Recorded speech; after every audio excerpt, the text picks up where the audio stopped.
First year chemistry chapter number 2 that is atomic structure. और आज के इस लेक्चर के अंदर हम इसके एक्सरसाइज को सॉल्व करेंगे। तो without wasting any time we are moving toward the MCQs number first that is the EM ratio mean to say charge to mass ratio of cathode rays. Cathode rays का मतलब ये होता है electron की charge to mass ratio. अब charge to mass ratio of electron, proton, neutron की तो होती नहीं, न्यूट्रॉन। उसी तरह अगर वेट चेंज हो जाए 1 किलोग्राम में 500 ग्राम मिलीग्राम, ये मैंने आप लोगों को समझाए हुए हैं, लेकिन ये आप लोगों ने रट लेना है कि charge to mass ratio of proton और इलेक्ट्रॉन आप लोगों ने याद रखना है। इलेक्ट्रॉन की जो चार्ज टू मास रेशियो होती है वो होती है 1.76 क्रॉस 10⁻11 कूलम पर किलोग्राम। ठीक, तो ये तो सिंपल रटना है, अब मैं इसको सॉल्व नहीं कर सकता। तो जाते हम सिक्वेंस नंबर सेकंड की तरफ, जिसमें कह रहे हैं कि the wave number of radiation with wavelength 2 cross 10⁸8 nanometer will be. ये एक न्यूमेरिकल है, तो इस न्यूमेरिकल को मैं सॉल्व करता हूँ आप लोगों के सामने। देखना यहाँ पर जो गिवन डेट है ना, उसमें आपसे पूछे हैं कि वेव लेंथ आपने फाइंड करनी है और आपको वेव नंबर आप लोगों ने फाइंड करने और वेव लेंथ आपको गिवन है 2 क्रॉस 10⁸8 नैनोमीटर। अब as we know that wave number और ये जो वेव लेंथ होते हैं ये एक दूसरे के रेसिप्रोकल होते हैं। ये इक्वेशन आप लोग के पास बन जाएगी। अब सिंपल 1 है और डिवाइडेड बाय वेव लेंथ आपको गिवन है 2 क्रॉस 10⁸8 नैनोमीटर। अब इसको ऊपर लेके जाओ तो आप लोग का इक्वेशन मजीद ऐसा हो जाएगा 1 डिवाइडेड बाई 2 क्रॉस 10⁻⁻8 नैनोमीटर। ये हो गया। अब आप लोगों ने मजीद इसको सॉल्व करना है, तो 1 डिवाइडेड बाई 2, अगर सिंपल यहाँ ये 1 छोटे हो और 2 बड़ा है तो आप लोग डेसिमल लगाओ, यानी पॉइंट लगा के डेसिमल शिफ्टिंग करो। और इसको आप इजीली ऐसे भी कर सकते हो कि ये 10⁸8 है तो वैल्यू लगानी है, तो जब इधर से इस साइड पर जाते तो -9 हो जाएगा, मल्टीप्लाई बाई यहाँ पर क्या हो जाएगा 10 डिवाइडेड बाई 2। अब इसको मजीद सॉल्व करोगे तो ये आप लोग के पास ऐसा हो जाएगा 5 मल्टीप्लाई बाई 10⁻⁹9। ठीक, ऐसा भी हो सकता है। और अगर ऐसा नहीं है यहाँ पर अगर आप लोग इस इक्वेशन में देखते हो तो ऐसी कोई चीज़ नहीं है, तो आप लोगों ने इसको कैसा करना है, आप लोगों ने ऐसा करना है कि 1 छोटे और 2 बड़े, तो सिंपल यहाँ पर पॉइंट लगा के 0 लग जाते हैं, यानी जब पॉइंट लग जाते हैं तो ये 0 हो जाते हैं, डिवाइडेड बाई 2। तो इसको जब आप लोग कैलकुलेटर के ऊपर भी सॉल्व करते हो तो 0.5 क्रॉस 10⁻⁻8 नैनोमीटर इनवर्स बन जाएगा। तो ये जो ऑप्शन है ना, ये आप लोग का ऑप्शन नंबर ए में। इस तरीके से डेसिमल अगर यहाँ पर -9 होता तो आप लोग -9 को इसी तरह ये भी हो सकते हैं, लेकिन 0.5 पे तो 1 डिवाइडेड बाई 2 सिंपल 0.5 हो जाते हैं। इसका जो करेक्ट ऑप्शन होगा ना, that is option number 1। MCQs number 3 की तरफ जाते हैं, जिसमें आपको कह रहे हैं कि for an electron in K shell the correct 4 quantum number are represented by. Electron के शेल के अंदर है। के शेल का मतलब ये है, के का मतलब ये है कि शेल 1 है। शेल 1 है तो एन की वैल्यू क्या हो जाएगी 1 हो जाएगी, एल की वैल्यू क्या हो जाएगी 0 हो जाएगी, क्योंकि एल बराबर होता है n-1 के। अब n 1 है तो 1 - 1 आंसर विल बी 0। और m जो होता है ना, m 0 into plus minus L के बराबर हो जाती है, तो एल भी 0 के हो जाएगा, एम भी 0 के हो जाएगा। और लास्ट में जो एस रहेगा ना, एस एक इलेक्ट्रॉन है तो उसके लिए क्या हो जाएगा, यहाँ पर आप लोग के पास +1/2। तो एन की वैल्यू 1, एल की वैल्यू 0, एम की वैल्यू 0 और एस की वैल्यू +1/2, ये आप लोग को हो जाएगा। n = 2 तो हो ही नहीं सकते, यहाँ n 1 है लेकिन n कभी भी l के बराबर नहीं हो सकते, तो ये वाला भी आप लोग का फिर गलत हो जाता है और ये भी गलत है। ठीक, जाते हम सिक्वेंस नंबर 4 की तरफ, जिसमें कह रहे हैं कि all are electromagnetic in nature except. Electromagnetic radiation वो रेडिएशन होती है जिसके लिए मीडियम की ज़रूरत आप लोगों के पास नहीं होती है, या उसके अंदर आप लोगों के पास क्या हो जाता है, उसके अंदर आप लोगों का जो क्या कहते हैं उसे क्रस्ट और ट्रफ होता है, या क्रस्ट और ट्रफ के बजाय अगर आप लोग ये बोल लेते हो वो इस तरह ऐसे मूवमेंट करते हैं, ये वाले दूसरे आप लोगों के पास लॉन्गिट्यूडनल वे वो हो जाते सही। अब ये जो इलेक्ट्रोमैग्नेटिक रेडिएशन है, ये arrangement of radiation on the basis of increasing order of wavelength and frequency है। ठीक, यहाँ पर अगर आप लोग देखते हो तो इसको मैंने आप लोग को बोला था रिमलक्सी, यानी रेडियो वेव्स के साथ यहाँ पर आई आर के साथ यहाँ पर रेडियो वेव के साथ यहाँ पर माइक्रोवेव माइक्रोवेव के साथ यहाँ पर आई आर के साथ यहाँ पर विजिबल के बाद यूवी के बाद एक्सरेज और एक्सरेज के बाद गेमा रेज वगैरह बन जाती है। तो यहाँ पर आई भी है, हाँ हैं, यूवी भी है, हाँ हैं, कैथोड रेज और साथ में एक्सरेज को अगर आप लोग देखते हो ये भी है, लेकिन कैथोड रेज जो है ना ये इलेक्ट्रोमैग्नेटिक रेडिएशन नहीं है।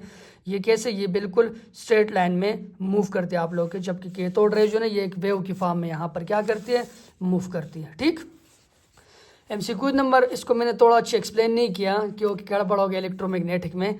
खैर है, the energy associated with quantum number of radiation. तो energy associated with quantum number of radiation, ये तो सिंपल आप लोग देखते हो प्लांक्स क्वांटम थ्योरी है, यहाँ पर ये भी लिखा हुआ है, equation is equal to h nu. ये एनर्जी एसोसिएटेड है किसके साथ, क्वांटम नंबर के साथ। Bohr theory can not be applied, Bohr model is only applicable for hydrogen and hydrogen like system. ठीक, हाइड्रोजन है, हाँ, हीलियम है, हाइड्रोजन लाइक है, इसके अंदर भी एक इलेक्ट्रॉन है, वैसे 2 है लेकिन हीलियम पॉजिटिव हो तो एक इलेक्ट्रॉन। लिथियम के अंदर 3 इलेक्ट्रॉन हो तो +2 है, तो इसके अंदर क्या हो जाएगा, 1 electron.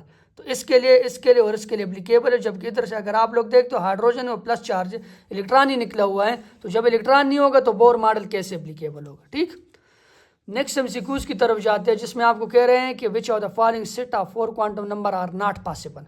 n is equal to 3, l is equal to 3, m is equal to 0। हाँ, हो सकता है क्योंकि l से n जो है ना वो l से बड़ा है और l जो है ना वो बराबर होगा प्लस, तो m 0 भी हो सकते हैं, +1 +2 -1 -2 ऐसा भी हो सकता है ये इसके बराबर। n is equal to 3, l is equal to 3, ये ऐसा नहीं हो सकता, ऐसे कभी भी नहीं हो सकता कि n l के बराबर आ जाए। l हमेशा n से छोटा होगा, ठीक, क्योंकि बराबर है ना l is equal to n-1, मैंने आप लोगों को यहाँ पर भी बता दिया। और दूसरा ये भी पॉसिबल है, ये वाले भी पॉसिबल है, क्योंकि l की वैल्यू कुछ भी हो सकती है ना, 1 भी हो सकती है, 2 भी हो सकती है ना, ये तो नहीं है कि लाजमी हो। तो ये सारे पॉसिबल है, और ये वाला जो क्वांटम नंबर है ना ये पॉसिबल नहीं है। ठीक, जाते हैं नेक्स्ट एमसीक्यूज की तरफ, दैट इज एमसीक्यू नंबर 8, जिसमें आपको कह रहे हैं कि the frequency of green light. आपको फ्रीक्वेंसी दी है किसके, ग्रीन लाइट है, जो भी लाइट ग्रीन लाइट किस रेंज में आएगी तभी इन्होंने ग्रीन बोले, सही। और वो जो फ्रीक्वेंसी न्यू बराबर है 6 × 10⁻14 हर्ट्ज के। और आपसे वो पूछ के आ रहा है, आपसे वो ये पूछ रहा है कि आप इसका वेवलेंथ फाइंड करो, वेवलेंथ, ये सवाल या निशान। अब as we know that frequency is inversely proportional to wavelength, पहले इक्वेशन बनाना आपको आनी चाहिए। अब प्रोपोर्शनलिटी साइन को खत्म करने के लिए v is equal to c divide by wavelength. c जो है स्पीड ऑफ लाइट है, इसके लिए यूज होता है सिलिरिटास। अब हमने ये फाइंड करना है तो ये सिंपल इधर चला जाएगा और ये यहाँ पर डिवाइड हो जाएगा। मतलब ये कह रहा हूँ मैं ना कि wavelength is equal to c divide by lambda हो जाएगा, c डिवाइड बाई म्यू हो जाएगा। ठीक, ये चीज़ आज मैं कुछ गड़बड़ हो रहा हूँ, कंफ्यूज हूँ, लेकिन समझना है आप लोगों ने, सही है। अब c हमें पता है कि 3 × 10⁻8 के बराबर होते हैं, और फ्रीक्वेंसी उसने दी है, फ्रीक्वेंसी 6 × 10⁻14 हर्ट्ज के बराबर है। अब इसको सिंपल ऊपर लेके जाओगे तो ऊपर जाने से क्या हो जाएगा, 10 की पावर, ये ऊपर चला जाएगा, माइनस हो जाएगा, 8 - 14 क्या हो जाएगा, -6 हो जाएगा। ठीक, -6 और multiply by 3 divide by 6, 3 divide by 6। अब ऐसा करो कि डेसिमल शिफ्टिंग करवा लो। डेसिमल शिफ्टिंग कैसे करवाओगे, अगर यहाँ पर ये -7 करोगे इसको तो यहाँ पर 0 लगा सकते हो, जैसे मैंने पीछे वाले में किया था। तो ऐसा करो ना कि इसको 30 डिवाइड बाई 6 करो, मल्टीप्लाई बाई 10 की पावर -7 करो। अब 30 को इसके ऊपर डिवाइड करोगे तो आंसर क्या आएगा, 5 मल्टीप्लाई बाई 10 की पावर -7। ये इसका आंसर है, यहाँ पर ऐसी वैल्यू कोई नहीं है। तो फिर आप लोगों ने क्या करना है, इस नैनोमीटर तक इसको लेके जाना है। तो ऐसा करो, 5 0 मल्टीप्लाई बाई 0 लगाओगे तो इसको उधर लेके जाओगे, 10 की पावर -8 हो जाएगा। मजीद एक और 0 लगाओ तो इज इक्वल टू 5 00 × 10⁻⁹ अब एज वी नो दैट 10 की पावर -9 किसके बराबर होते हैं, नैनोमीटर के बराबर हो जाता है, तो 500 नैनोमीटर, इसका आंसर ये आ जाएगा। ठीक, तो 500 नैनोमीटर कितने, एमसीक्यू नंबर 2 इसका ऑप्शन। नेक्स्ट एमसीक्यूज की तरफ जाते हैं, जिसमें आपको कह रहा है कि which of the following subshell do not exist. 1p नहीं जाना, 1p नहीं होता है। अगर आप लोग देख तो 1 2 3 4 तो 1s s s s, यहाँ पर 2 3 3 4 4 4, आपको पता है ना, p p p d d f। यहाँ पर अगर आप लोग देखते हो तो 1p एग्जिस्ट नहीं करते, 5d होते, 6f भी होते, 1s भी होते हैं, लेकिन 1p एग्जिस्ट तो नहीं करते। नेक्स्ट की तरफ जाते हैं, all quantum number are obtained from solution of Schrodinger equation except. तो श्रोडिंगर इक्वेशन के 3 एक्स वाई और जेड ऑर्डिनेट है, वहाँ पर जो आप लोग के पास वेरिएबल है तो उसके ज़रिए से हम principal quantum number, magnetic quantum number और एजीम्यूथल क्वांटम नंबर को फाइंड करते हैं, जब स्पिन क्वांटम नंबर को अलग तरीके से हम फाइंड कर लेते हैं। तो यहाँ पर ये जो स्पिन क्वांटम नंबर है इसको श्रोडिंगर इक्वेशन से फाइंड नहीं कर सकते हम, सही है। The maximum number of electron in 3s, 3a 4a 5a जो भी है, लेकिन s है और साथ में ऑर्बिटल है, तो उसके अंदर मैक्सिमम कितने इलेक्ट्रॉन आएंगे, 2 इलेक्ट्रॉन आएंगे, सही है। ये चीज़ आप लोगों ने समझनी है, 3 को छोड़ो, ये जो s को देखना है। s के अंदर ऑर्बिटल हैं, अगर वो 3s है, 3p है, 3d है, जो भी है, लेकिन अगर ऑर्बिटल है तो 2 इलेक्ट्रॉन है, सही है। ऑर्बिटल है तो 2 इलेक्ट्रॉन है। नेक्स्ट की तरफ जाते हैं, the splitting of spectral line in magnetic field. Splitting of spectral line in magnetic field is known as Zeeman effect, जबकि splitting of spectral line in electric field is known as Stark effect. अब वो principle तो electronic configuration और Pauli exclusion principle भी electronic configuration के लिए use होते हैं। नेक्स्ट की तरफ जाते हैं, if mass of electron is reduce to half the Rydberg constant. आप लोग रेड बर्ग कांस्टेंट को अगर देख तो यहाँ पर सिर्फ ये आप लोगों ने याद रखने ने, तो अगर मास को आप लोग हाफ करोगे तो ये डायरेक्टली है तो रेड बर्ग कांस्टेंट भी हाफ हो जाएगा, जबकि चार्ज को करोगे तो चार्ज उसके 4 टाइम इंक्रीज हो जाएगा। मास को आधा कर लिया तो रेड बर्ग कांस्टेंट क्या हो जाएगा, वो भी हाफ हो जाएगा, ठीक। Which element has electronic configuration noble gas notation, krypton 5s2 4d2। तो आप लोगों ने याद रखना है कि 4d2 है तो ये 4d सीरीज में, और 4d सीरीज में 2 है तो ये कौन से नंबर मेंबर होगा, दूसरा नंबर मेंबर होगा। अब हमें पता है कि ये जो 4d है ना वो ईट्रियम, जर्कोनियम, नोबोलियम, मोलिब्डेनम वहाँ से स्टार्ट होता है, तो यहाँ पर ईट्रियम और साथ में क्या हो जाएगा, जर्कोनियम, इसका करेक्ट ऑप्शन हो जाएगा क्योंकि डी सीरीज में दूसरे नंबर पर है।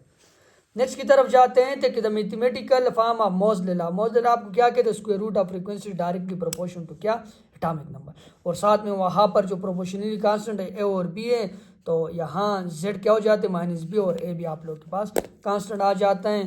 तो mathematically form of Moseley law जो है ना वो ये square root of frequency a is equal to z minus b। ये आप लोग के आज के MCQs हो गए। नेक्स्ट चैप्टर को मैं नेक्स्ट लेक्चर के अंदर सॉल्व करूँगा। Thank you for watching my videos.